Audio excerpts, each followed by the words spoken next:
పత్రికా విలేకరుల మిత్రుల ద్వారా ప్రజలకు ఆదివాసీ హక్కుల పోరాట సంఘీభావ వేదిక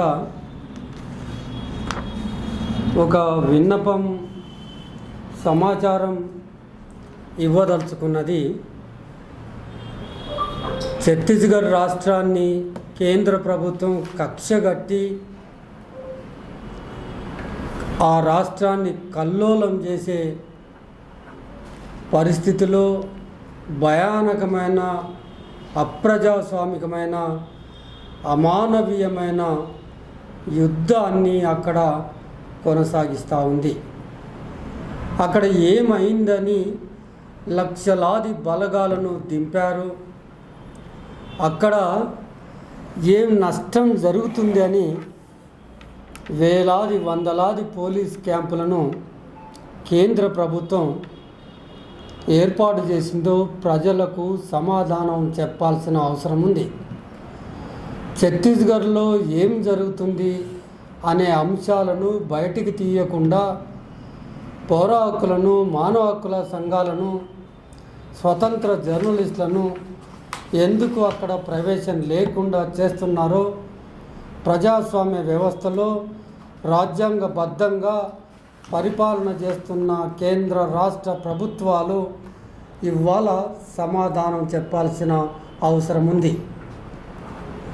ఆ రాష్ట్రంలో ఏం జరుగుతుందో ఇతర ప్రపంచానికి, సమాజానికి తెలియజేయటానికి ఒకే ఒక్క జర్నలిస్టు ముఖేష్ చంద్రాకర్ ప్రయత్నం చేస్తే ఆయనను ముక్కలు ముక్కలుగా నరికివేసిన పరిస్థితి మనం చూసాం.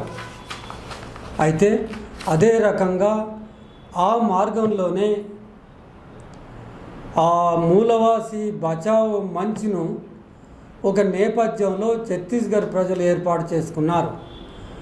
పోలీసు క్యాంపులను ఎత్తివేయాలని, మా అడవిలో ఈ అడవి మాది, ఈ జంగల్ మాది, ఈ అడవి సంపద మాది, మా అనుమతి లేకుండా మా ప్రాంతంలో క్యాంపులు ఏర్పాటు చేయటానికి వీలు లేదు, అది రాజ్యాంగ విరుద్ధము అని ఛత్తీస్గఢ్లో సిలింగేర్ ప్రాంతంలో 4 సంవత్సరాలుగా ధర్నా కొనసాగిస్తున్నారు.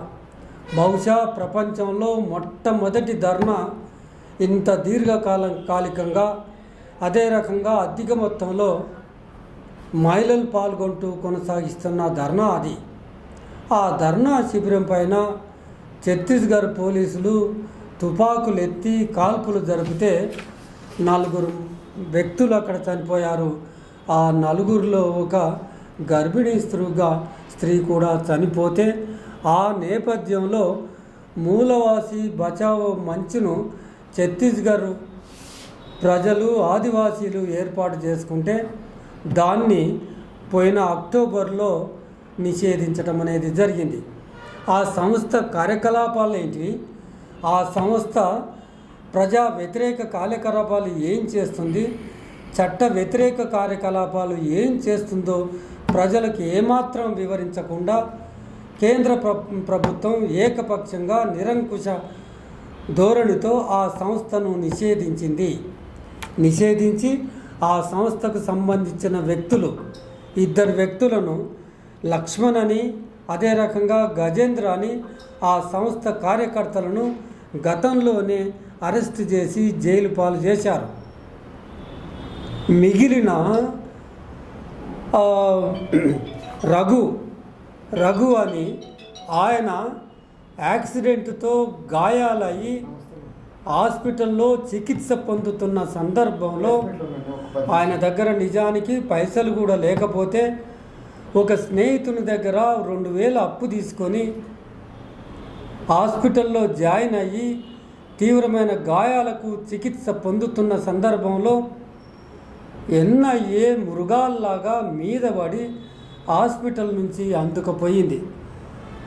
మేము డిమాండ్ చేస్తూ ఉన్నాం, రఘు ఎలాంటి చట్ట వ్యతిరేక కార్యకలాపాలకు పాల్గొనని వ్యక్తి కనుక ఆయనను అరెస్ట్ చేసిన ఎన్ఐఏ పోలీసుల పైన చర్యలు తీసుకోవాలని డిమాండ్ చేస్తున్నాం. రఘుకు మెరుగైన వైద్య చికిత్స అందించాలని మేము వేదిక తరఫున డిమాండ్ చేస్తూ ఉన్నాం. రఘు పైన మోపిన సెక్షన్లు అత్యంత భయానకమైన సెక్షన్లను ప్రయోగించారు. ఆ సెక్షన్ల ప్రకారంగా బెయిల్ కూడా రావటానికి అవకాశం ఉండదు. పైగా రఘుకు వాళ్ళు ఎన్ఐఏ అరెస్ట్ చేసే మన తెలుగు రాష్ట్రాల్లో కూడా ఎన్ఐఏ ఎక్కడైతే అరెస్టులకు పాల్పడుతుందో ఒక తేల్చని అంశం మావోయిస్టులతో సంబంధాలు ఉన్నాయని చెబుతూ ఉంటారు. మావోయిస్టులతో సంబంధం ఉంది అనే అంశాన్ని మీరు తేల్చగలరా? రుజువులో చూపెట్టగలరా? మీరు అరెస్ట్ చేయగలిగిన వ్యక్తులను ప్రజలారా గుర్తుపెట్టుకోండి. సమాజంలో ప్రజల పక్షాన నిలబడ్డ వ్యక్తులను ప్రజలకు దూరం చేసే ఓ కుట్రలో భాగంగా పోలీసులు ఎవరినైతే అరెస్ట్ చేయదలుచుకున్నారో వాళ్ళ పైన మావోయిస్టులతో సంబంధం ఉందనే నేరం మోపి భయంకరమైన అప్రజాస్వామిక క్రూరమైన చట్టం కింద సెక్షన్లు పెట్టి అరెస్ట్ చేసి జైలుకు పంపుతున్న వైనం మన 2 తెలుగు రాష్ట్రాల్లో దేశవ్యాప్తంగా కింద ఎంతోమందిని అరెస్ట్ చేస్తూ ఉన్నారు. మూలవాసి బచావో మంచి నిజానికి అక్కడ అభివృద్ధికి ఆటంకం అని కలిగిస్తున్నారని మరో ఆరోపణ ఎన్ఐఏ మోపింది. అభివృద్ధికి ఆటంకం కాదు, వాళ్ళు నిజానికి స్కూళ్ళు తెరవమని, దవాఖాన్లు తెరవమని, పిల్లలకింత చదువు చెప్పించమని డిమాండ్ చేస్తూ ఉన్నారు.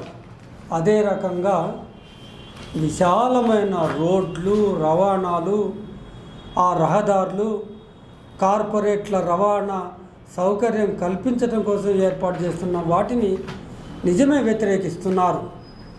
పర్యావరణానికి నష్టం చేస్తున్న వ్యక్తులను మా రాష్ట్రంలో రావద్దని వ్యతిరేకిస్తున్నారు. ఈ క్యాంపులను ఎత్తివేయాలని డిమాండ్ చేస్తున్నారు. పోలీసు బలగాలను వెనక్కి తీసుకోవాలని, డిఆర్జీని రద్దు చేయాలని, మా జీవితాలతో ఆడుకోవద్దని వాళ్ళు డిమాండ్ చేస్తూ ఉన్నారు. వాళ్ళు ప్రజాస్వామికంగా ఏ డిమాండ్లు లేవదీశారో, సిలింగేరి క్యాంపు ఏ డిమాండ్లు లేవదీస్తుందో, మూలవాసి బచావ్ బంచు ఏ డిమాండ్లు ముందల పెడుతుందో వాటిని పరిగణలోకి తీసుకొని పరిష్కరించే మార్గాలు కనుక్కోవటం అనేది ప్రజాస్వామిక వ్యవస్థలో పాలన సాగిస్తున్న ఆ రాజకీయ నాయకులు చేయాల్సిన పని అది. కానీ సంస్థను నిషేధిస్తావు, ఆ సంస్థలో పనిచేసే ఆ వ్యక్తులను నిషేధిస్తే ఇదెక్కడి న్యాయము? ఇది ప్రజాస్వామ్యమేనా? ఛత్తీస్గఢ్ రాష్ట్రం మన దేశంలో భాగమా కాదా అని అడుగుతూ ఉన్నాం. నిజానికి రఘు మరో మిత్రునితో కలిసి 10 నెలల క్రితం హైదరాబాదుకు వచ్చి తెలంగాణ సమాజానికి ఛత్తీస్గఢ్ రాష్ట్రంలో ఏం జరుగుతుందో, అక్కడ మహిళలపైన జరుగుతున్న అత్యాచారాలను, కార్పొరేట్లు దోపిడీ చేస్తున్న వనరుల వైనాన్ని, విస్తారంగా రోడ్లు వేసే విషయాన్ని, మానవ హక్కుల ఉల్లంఘన ఎంత చిత్రమైపోతున్నాయో ఆయన వివరించిపోయిండు. ఇవాళ రాజ్యం ఇక్కడ తెలిపినందుకు మాత్రమే ఆయన హైదరాబాదుకు వచ్చినందుకు ఆయన మీద కక్ష కట్టి ఇవాళ అరెస్ట్ చేసి జైలుకు పంపి ఆ ప్రాంతాన్ని కల్లోల ప్రాంతంగా ప్రకటించకుండానే ప్రకటించింది. మేధావులారా, కవులారా, రచయితలారా, వామపక్షవాదులారా, ప్రజాస్వామికవాదులారా, ప్రజాతంత్రవాదులందరినీ ఛత్తీస్గఢ్ రాష్ట్రంలో ఏం జరుగుతుందో ఒక్కసారి అక్కడ సందర్శించి ఆ విషయాలపైన తమ గళాలను విప్పాలని పౌర హక్కుల సంఘం మిమ్మల్ని చాలా వినయంగా విజ్ఞప్తి చేస్తూ ఉంది.